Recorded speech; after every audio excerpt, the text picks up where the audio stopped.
Yo creo que los tres se articulan recíprocamente. Hay principios que nos hacen descubrir valores. Y hay valores que nos hacen descubrir las presuposiciones que están debajo de los valores, que son los principios.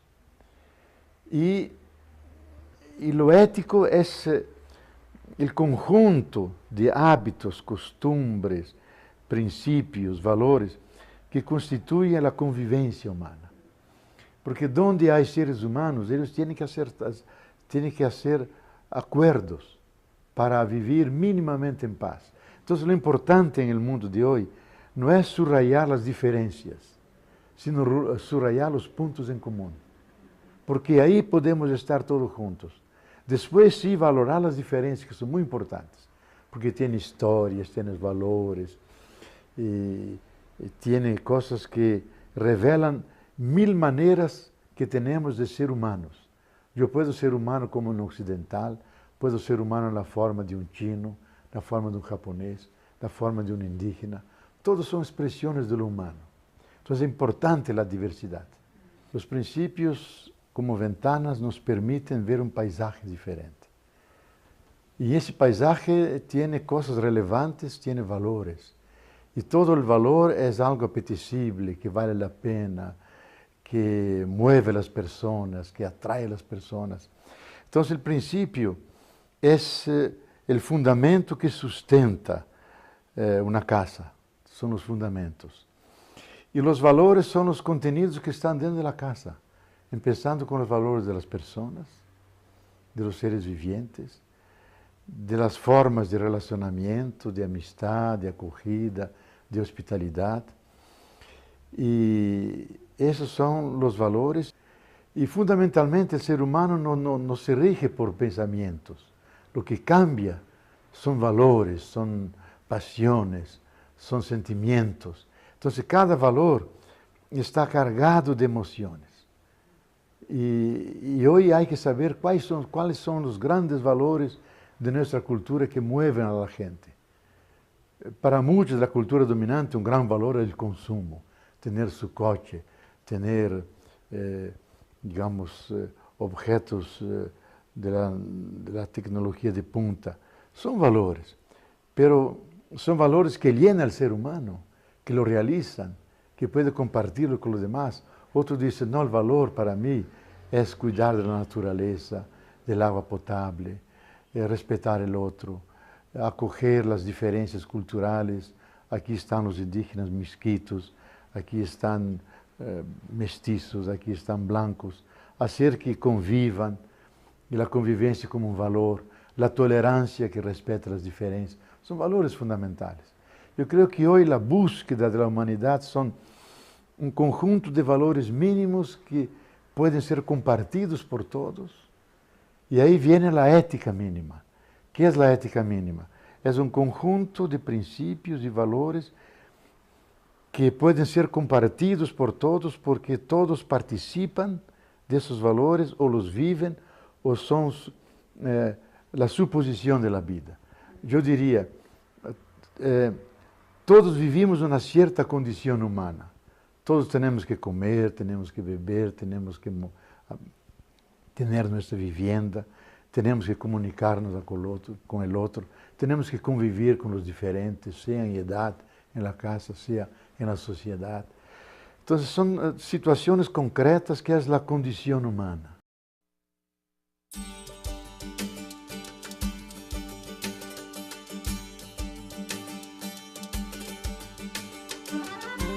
La ética se ocupa de esas realidades que son comunes a todos los humanos. Pero cuando vamos a concretarlas, aparecen las diferencias. Por ejemplo, la muerte. Para nosotros la muerte nos causa angustia, tenemos miedo de la muerte. Los indígenas de Brasil, Tupí-Guaraní o Yanomami, la muerte es una invención de la vida. Para pasar al otro lado de la realidad, estar junto con los ancianos, desde los ancianos iluminar a los que todavía viven, llegar a ellos con sueños. Entonces la muerte es una travesía buena. Nadie tiene miedo de la muerte, al revés. La muerte es algo bienaventurado. Entonces es una cultura diferente. Entonces todos mueren, pero vivimos la muerte de forma diferente. Y aquí tienen las distintas morales. Hay la ética, que es común, que todos morimos. La manera de morir es diferente en cada cultura. Todos habitamos, y aquí tal vez sería muy interesante decir que ética viene de ethos. En griego, ethos es el hogar. Todos tienen su hogar, tienen la morada humana, pero de formas diferentes. Una moderna, otra en estilo barroco, otro en estilo de los esquimós del Polo Norte, otro una cabaña indígena. Son todos hogares, formas diferentes de habitar, pero todos habitan. Entonces, el hecho de todos habitar es lo ético, es común a todos. La manera de hacerlo varía de cultura a cultura, son las distintas morales.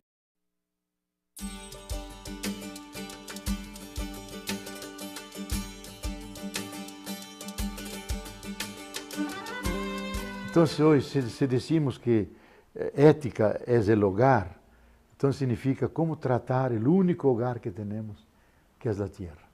Cómo tratar los ecosistemas de la tierra.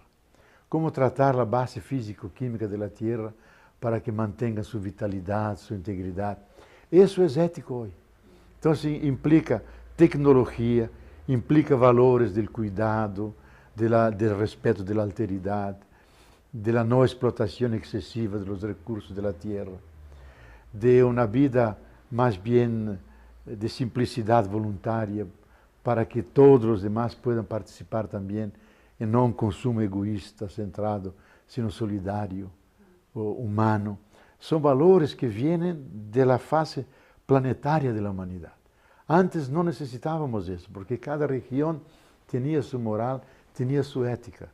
Pero ahora la humanidad ha avanzado a descubrirse una familia humana, habitando la misma casa común. Y todos nos encontramos. Entonces, por 1000 ventanas de la internet, de la televisión, de los periódicos, la radio, son muchas ventanas por las cuales nos entran los muchos otros de la humanidad. Y tenemos que convivir, acogerlos. Pero más importante en ese momento de la globalización es ver la convergencia. ¿Qué puntos son comunes? Que todos podemos afirmarlos y crear un consenso mínimo para vivir en paz en la única casa que tenemos, que es la tierra.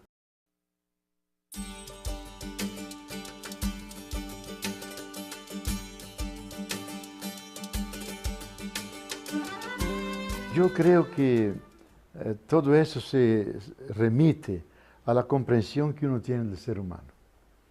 Si uno comprende el ser humano como un fin en sí mismo, y no como un medio que yo puedo utilizar, esclavizarlo, sino el ser humano tiene su dignidad, es irreductible, es una persona y no una cosa.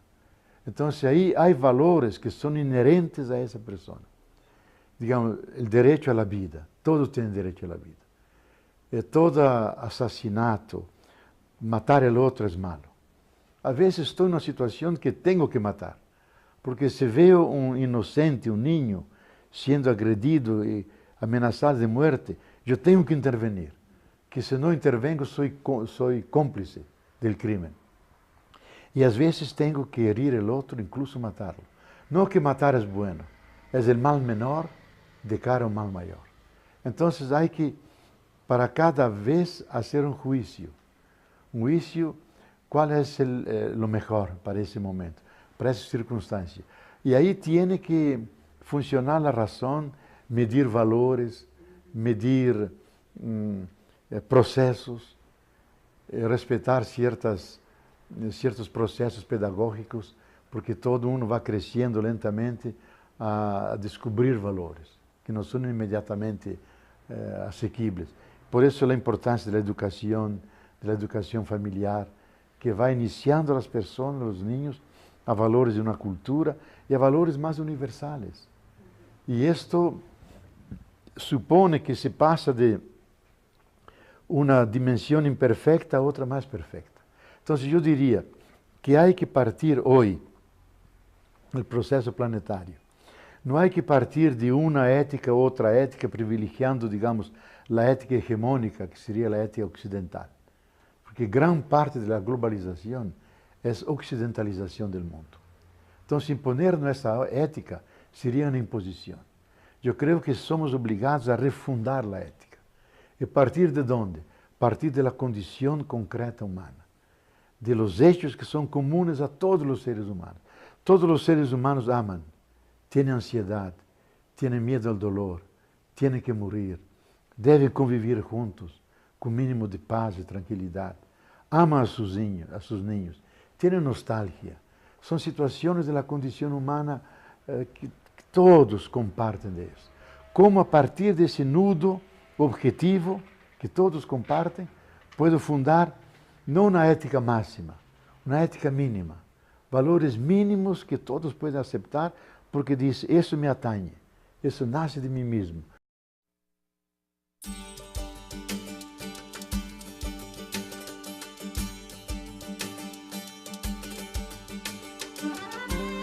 Por ejemplo, yo creo que uno de esos momentos fundamentales es el cuidado.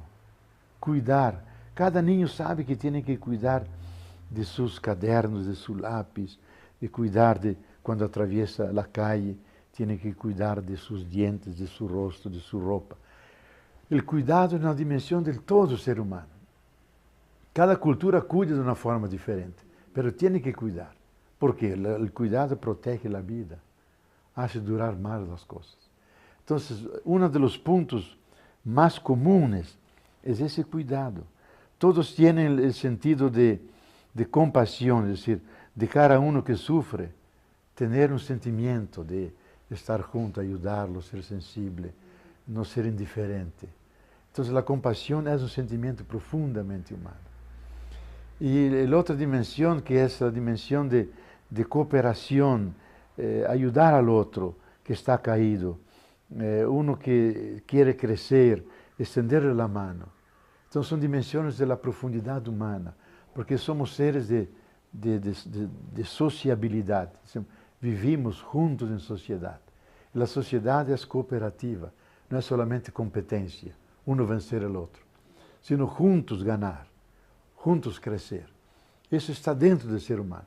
Entonces, y también partir de esa conciencia que somos simultaneamente sapientes y dementes.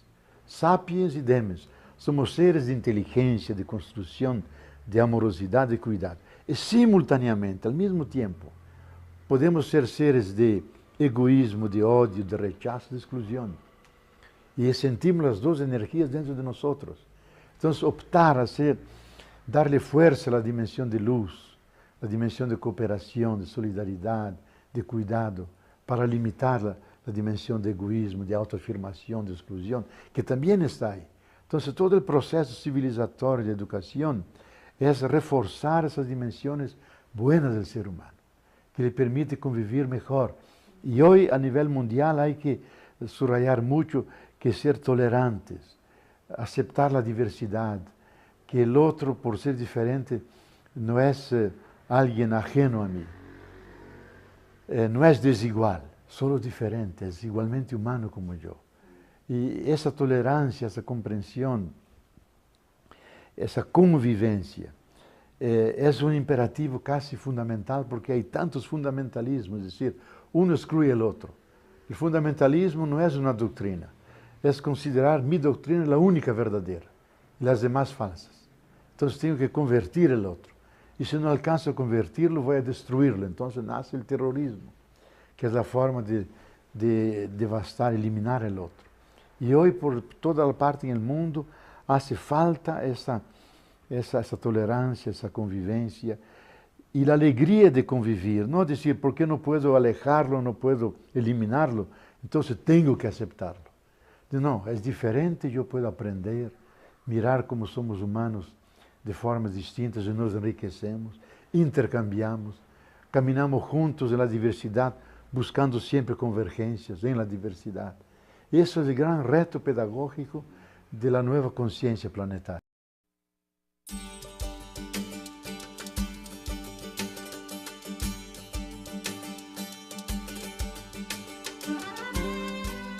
Yo pienso que la Carta de la Tierra nació de la nueva conciencia de la humanidad.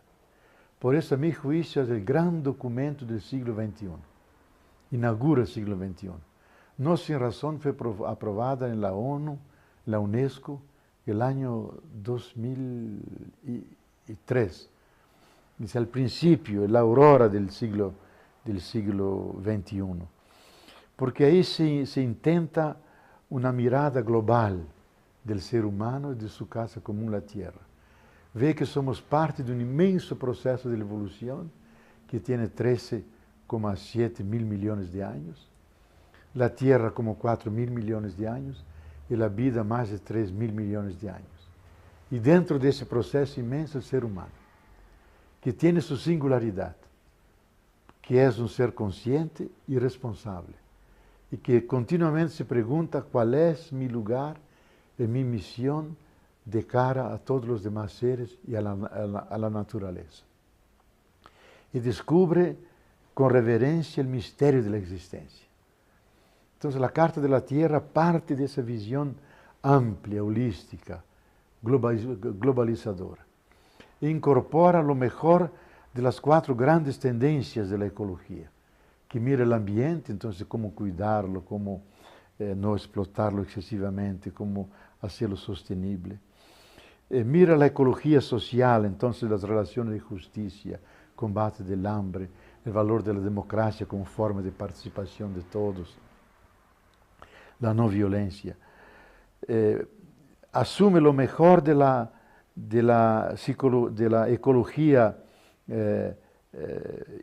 integral, de la ecología interior, que es cómo convivir con los movimientos interiores, las pasiones, las violencias, los prejuicios, cómo desmontar todo eso y montar una mente, la ecología mental, montar una mente abierta, dialogante, sensible a valores. Y finalmente una ecología integral que ve la totalidad del universo y nosotros aquellos que somos parte de ese universo y que somos responsables por la tierra, por las formas más diversas de vida y finalmente responsables para que la vida humana sea una vida feliz, fraterna, de convivencia de todos con todos.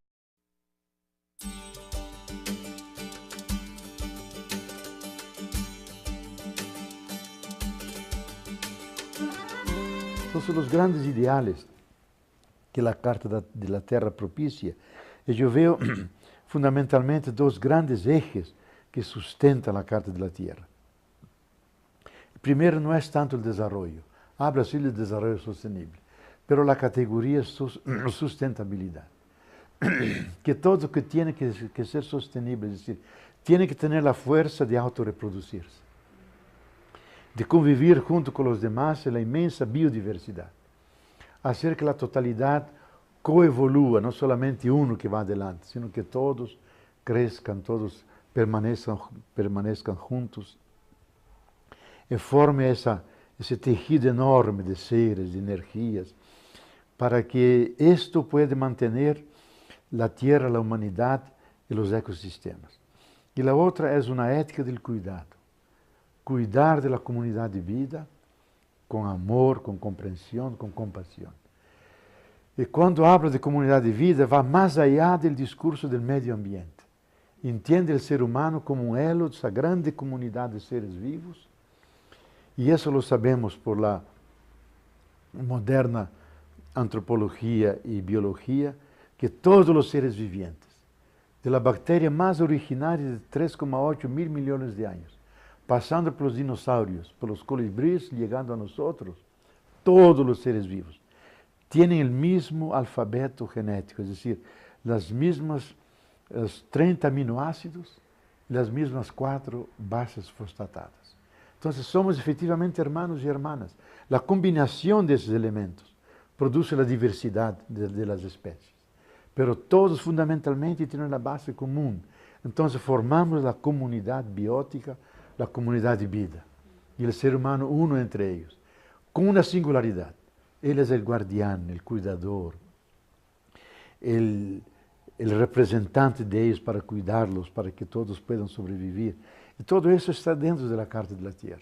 E infunde uma esperança de que a Terra não está condenada a uma tragédia, sino estamos fazendo uma grande travessia de uma crise para irradiar em um outro nível de consciência, outro tipo de humanidade, agora globalizada, a grande família humana, junto com a família de todos os seres viventes.